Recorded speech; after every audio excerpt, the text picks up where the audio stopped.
Subscribe करें हमारे YouTube channel को और बेल आइकन को प्रेस करें हमारे लेटेस्ट वीडियोस को देखने के लिए।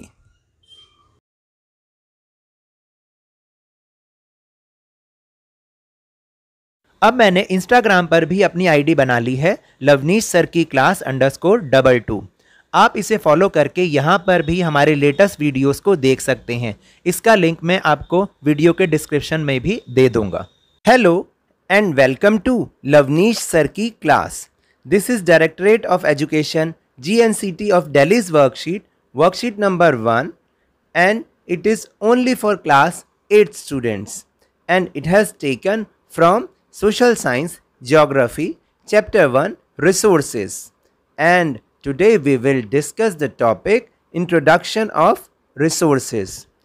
But इसको शुरू करने से पहले हम ये तो जान लें कि what is the meaning of resources, क्योंकि हो सकता है बहुत सारे स्टूडेंट्स अभी इस समय भूल भी गए हों, क्योंकि बार बार हालांकि 6 क्लास से सुना, 7 क्लास से सुना, लेकिन कई बार बच्चे मिस कर जाते हैं। तो कोई बात नहीं, एक बार फिर से हम रिकैप कर लेते हैं। What are the resources? Resources are the things which fulfils our needs.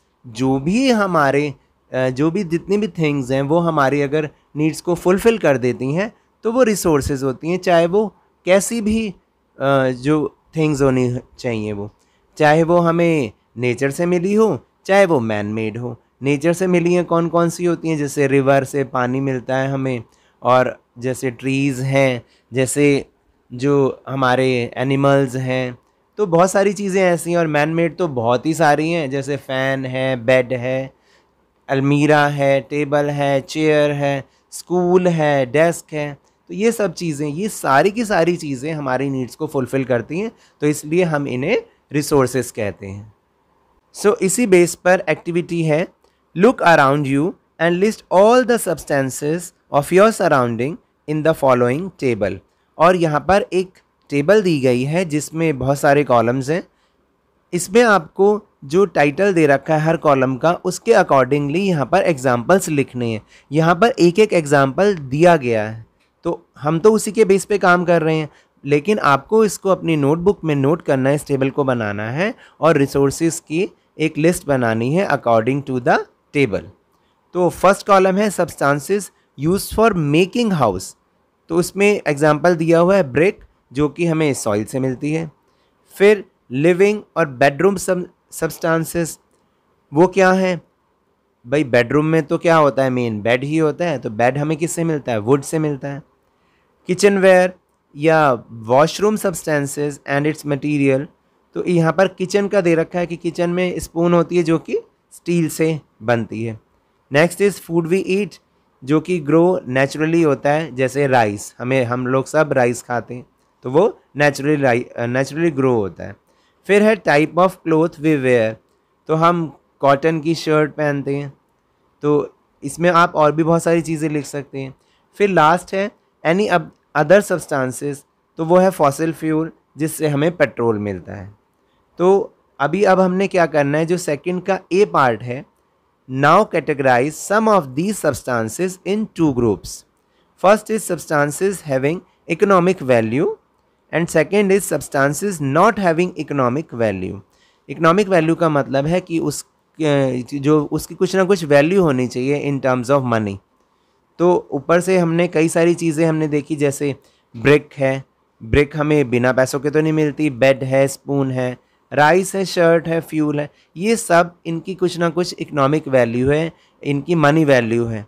और substances not having economic value, जैसे सॉइल है, सॉइल तो आप हर जगह पड़े हुए देखते हैं, उसकी ऐसे वैल्यू तो है नहीं कि इतने रुपए की सॉइल मिल रही है आपको। या वुड है, वुड अगर पेड़ में लगी हुई है तो उसकी क्या वैल्यू है? कोई भी वैल्यू नहीं है, लेकिन अगर वो कोई इम्पॉर्टेंट चीज़ में कन्वर्ट हो जाए तो उसकी वैल्यू हो जाएगी। तो चलिए नेक्स्ट बी पार्ट करते हैं। Do you believe that both are important? Give reasons. अब आपको बताना कि क्या ये दोनों की दोनों इम्पॉर्टेंट हैं। तो in my opinion both of these are important because suppose the wood of a tree which does not have economic value, but if its furniture is made, the same wood will become important. जैसे कि मैंने अभी यही बात की थी कि अगर एक ट्री में वुड लगी हुई है तो उसकी वैल्यू नहीं है, लेकिन अगर उस वुड को हम किसी दूसरे शेप में कन्वर्ट कर दें, किसी यूज़फुल थिंग में कन्वर्ट कर दें, तो उसकी वैल्यू हो जाएगी, वो इम्पॉर्टेंट हो जाएगी। इसलिए दोनों की दोनों ही जो वैल्यू होती है, इन दोनों की दोनों ही इम्पॉर्टेंट है। जिनकी इकोनॉमिक वैल्यू है वो भी, जिनकी इकोनॉमिक वैल्यू नहीं है वो भी। And the next topic is time and technology are two important factors that can change substances into resources. ये बहुत ही इम्पॉर्टेंट बात है कि टाइम और टेक्नोलॉजी ऐसे फैक्टर्स हैं, ऐसे इम्पॉर्टेंट फैक्टर्स हैं जो किसी भी सब्सटेंस को रिसोर्सेज में चेंज कर देते हैं। और कैसे? For example, medicinal plant growing in a dense forest is of no use for us now, but with the passage of time and use of technology, when a medical firm prepares some medicine and got it patented and is available for our use, it becomes a resource।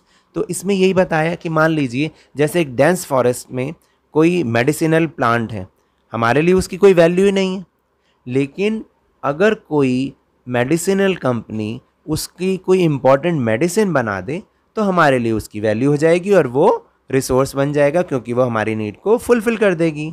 Now based on your observation of the above activities answer the following questions. अब हमें नीचे दिए गए questions का answer करना है। Question number 1 is according to you what are the main features of a substance becoming a resource. अभी अभी हमने ऊपर बात की ना कि क्या फीचर्स होने चाहिए जो कि वो रिसोर्स बन जाए। First is it should be useful to humans, हमारे लिए यूजफुल होना चाहिए। And the second is it fulfils human needs, तभी वो रिसोर्स होगा, वरना वो रिसोर्स नहीं होगा। Second question is what are the factors which change substances into a resource, explain by giving example from your surrounding. तो answer is time and technology are two important components through which an object is converted into a resource. Like a blacksmith makes many items of iron through technology. तो time और technology ही दो important factor हैं जो कि किसी object को, जो कि किसी सब्सटेंस को रिसोर्स में चेंज करता है। और एक एग्जांपल, जैसे कि एक लोहार होता है, वो टेक्नोलॉजी के थ्रू ही वो बहुत सारी डिफरेंट चीज़ों को बना देता है। अगर उसके पास टेक्नोलॉजी ना हो तो वो तो ऐसे ही लोहे को लेके बैठा रहेगा और वो कुछ करेगा ही नहीं। तो इसलिए टाइम एंड टेक्नोलॉजी यही इंपॉर्टेंट फैक्टर होते हैं। Question number 3 is categorise the substances you listed in your table 1 into. अभी अभी ऊपर जो हमने लिस्ट बनाई थी ना, लिस्ट नंबर 1, उसमें कुछ एग्जाम्पल्स पहले थे, मैंने उसी के बेस पे किया।